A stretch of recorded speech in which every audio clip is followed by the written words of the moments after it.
Dans la précédente vidéo, nous avons vu que la marche était un mouvement cyclique. Un cycle est un motif animé bouclant sur lui-même, de manière à ce que sa répétition donne un mouvement continu et régulier.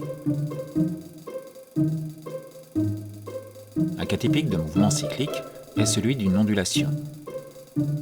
Une ondulation est un mouvement oscillant, c'est-à-dire qui va et vient sans cesse sur un de ses axes. Pour en animer une en cycle, on la décompose d'abord en 8 pauses principales, 4 en aller et 4 en retour.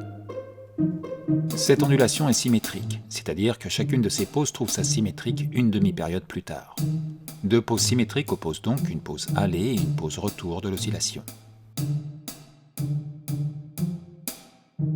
Comme l'ondulation, une jambe qui marche oscille dans un mouvement d'avant en arrière, relativement au bassin, et peut se décomposer en 8 pauses principales.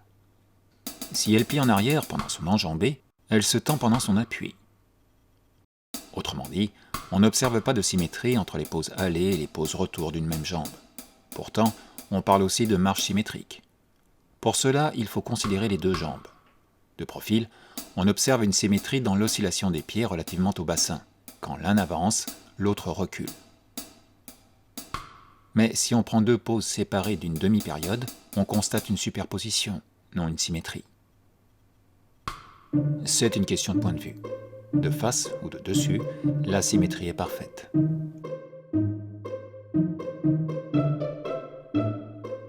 Sur les 8 pauses principales d'un cycle de marche, 4 forment les extrêmes d'amplitude et 4 autres les pauses intermédiaires du cycle. Par extrême d'amplitude, il faut entendre 2 extrêmes de hauteur et 2 de longueur. En première approche, on peut les nommer phase de contact et de passage. La phase de contact est une pause en double appui. La phase de passage est une pause d'enjambée, qui correspond à l'instant où un pied passe devant l'autre. Dans ce premier modèle de marche très schématique, les pauses intermédiaires se contentent d'interpoler le mouvement entre les 2 premières. Quand nous aborderons des marches plus complexes, nous verrons qu'elles peuvent partager avec elles la fonction d'extrême.